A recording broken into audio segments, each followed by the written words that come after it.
E pensando nos últimos acontecimentos, vão receber alguém que entende, e muito, de ética e política. Afinal, o governo não faz nem uma coisa nem outra direito.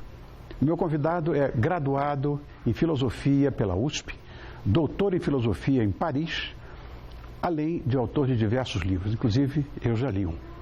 Boa noite, Roberto Romano. Sou seu leitor, confessei publicamente. Obrigado por ter vindo. Obrigado a você.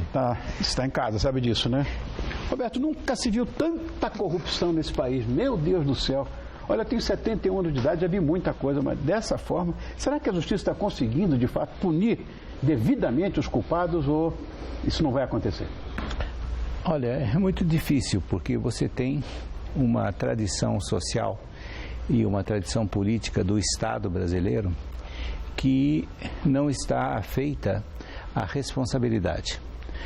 Aquele princípio inglês criado no século XVII, a partir da democracia grega, sim, da accountability, não existe no Brasil, né?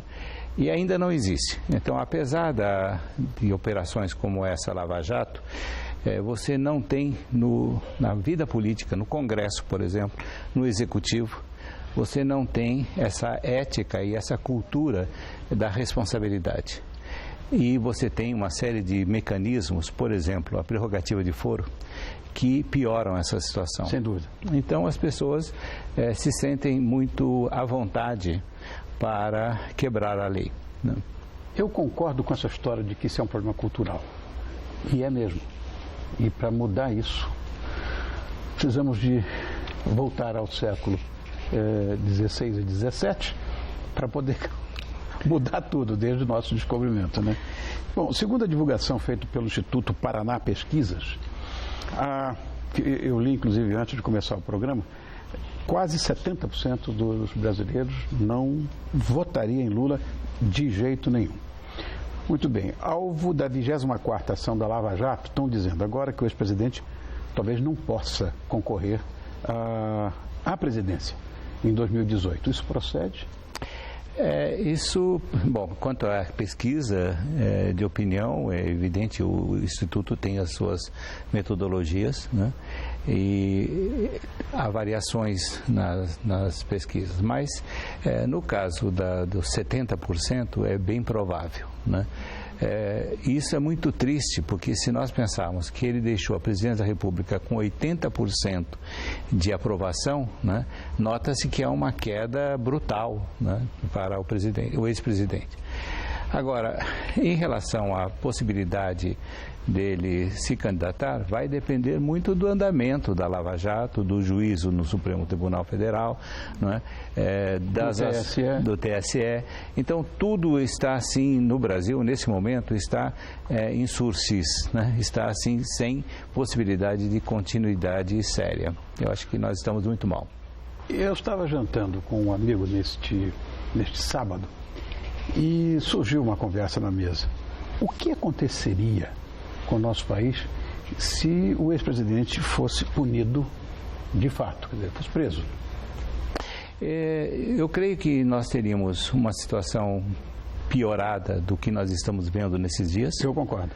Hoje, desde daquele espetáculo triste na frente do Fórum de São Paulo, quando militantes se agrediram, né?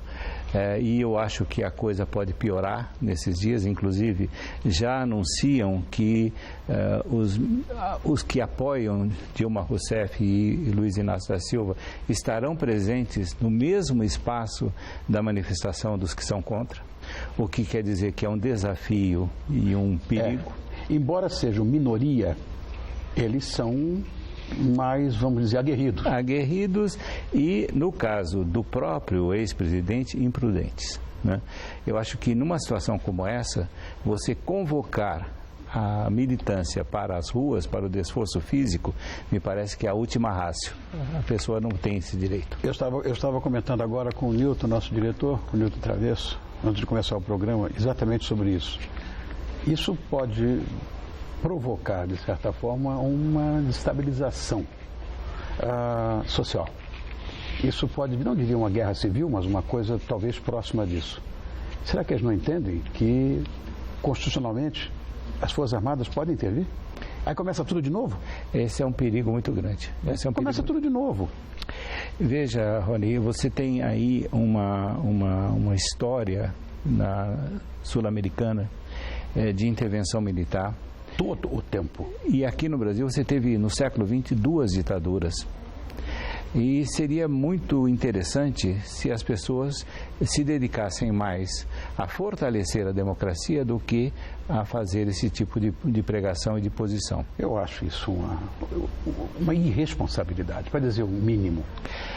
Agora, porque o comandante do Exército já falou, só existe um exército, certo. O Exército Brasileiro. Agora veja, isso é sintomático. Isso é uma coisa interessante, porque em 1986, se não me engano, a Folha de São Paulo fez uma entrevista com o Luiz Inácio da Silva e ele estava numa situação complicada também. Ele achava que não teria condição de ganhar eleições, que o seu partido não medraria. E ele disse com todas as letras que ele assumia a responsabilidade de convocar a população para a luta armada se a sua concepção de democracia não imperasse. Eu escrevi na época um artigo enorme também, refutando essa posição e por isso fui muito odiado pelos meus amigos do PT até hoje. Mas eu acho que é um veso autoritário que está presente na sua pessoa. Ele se julga acima da lei, ele se julga acima do comum dos mortais. E dessa maneira ele se sente com o direito de quebrar qualquer relação democrática e de direito. E isso é muito ruim. Eu estava ouvindo, como faço todos os dias, vindo para cá num horário absolutamente fora de propósito, que conseguiram piorar o que já estava ruim na cidade de São Paulo, que é o trânsito. Então, levo agora do Morumbi, aqui são 8 quilômetros, levo 2 horas e volto em 8 minutos, dentro da lei. 10, enfim. Eu estava vendo aquele programa De Volta para Casa, do Alexandre Machado, na Cultura. Ele teve este mesmo texto que eu acabei de ouvir agora, Roberto. Este texto. Ninguém está acima da lei. E por que acontece isso? A gente não está tomando nenhuma posição aqui, mas é uma coisa muito clara. Outra coisa que me parece também de alguma complexidade é essa proximidade do impeachment da nossa presidente. É que está uma coisa cada vez mais ameaçada por isso. E o partido, a gente sabe, o PT não morre de amores por ela, pelo contrário. Porque o que está respingando hoje no Lula é exatamente isso, a gente sabe. E com esse agravamento da crise, que é mais política do que econômica, na minha visão, o PT deve mobilizar todas as suas forças para salvar não só o Lula, mas eventualmente a presidente. Eu estou falando bobagem. Não, você não está falando bobagem, mas veja, eu diria que, inclusive nessa demonstração extremamente imprudente da presidente, quando ela sai de Brasília, num avião pago por todos os contribuintes, sabendo que ela é presidente de todos os brasileiros e não apenas do PT, ela vem e presta solidariedade a uma pessoa que está sendo investigada. Isso eu disse para um colega seu, com um certo grau de irreverência, é o abraço de afogados. Né? Quer dizer, na verdade, dentro do PT você tem aqueles quadros que nunca aceitaram a presença de Dilma Rousseff no seu interior. Sim. E por outro lado, veja, uma situação, um colega meu me disse algo que é muito interessante em termos de desarrazoado ideológico do momento. Muitos dos que no dia 13 se manifestaram contra Dilma Rousseff apoiam o ajuste fiscal que ela está defendendo. Pois é. E muitos que apoiam não querem o ajuste fiscal. Então você veja que o mundo está de ponta cabeça. É um balaio de gatos, já temos não quero nem dizer isso, que seria até uma imprudência minha também, mas é um governo praticamente acéfalo, né? Não sei quem manda, quem deixa de mandar, eu não sei, eu acho que o PT está vivendo uma enorme crise de identidade, talvez seja isso. Essa nossa história aqui que nós estamos falando, ele não pode criticar políticas ortodoxas, como ajuste fiscal, essa coisa toda. Tampouco consegue se apresentar como o único partido ético do país, porque agora, para mim, era tempos atrás eu achava que era um partido ético, fiscais, enfim. Agora, ele não pode mais, porque depois do mensalão, do Lava Jato, enfim. Será que o partido vai conseguir sobreviver? Muito dificilmente. Eu acho que a única saída para o partido, veja, o Partido dos Trabalhadores era um partido de militância de base. Isso. Até a primeira eleição do Lula para a presidência da República, você via nas ruas, na Avenida Paulista, etc., no Brasil inteiro, professor universitário, médico, operário, etc., distribuindo panfletos.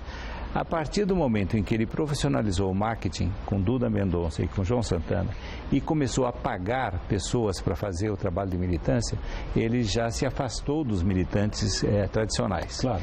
E esses, por sua vez, se afastaram deles. Eu vi, Olívio Dutra. Exatamente. Acabei de ver a entrevista dele. Exatamente. E você teve um descolamento dos deputados, dos políticos do PT, das suas bases. São poucos aqueles que têm um diálogo constante e consultam as suas bases.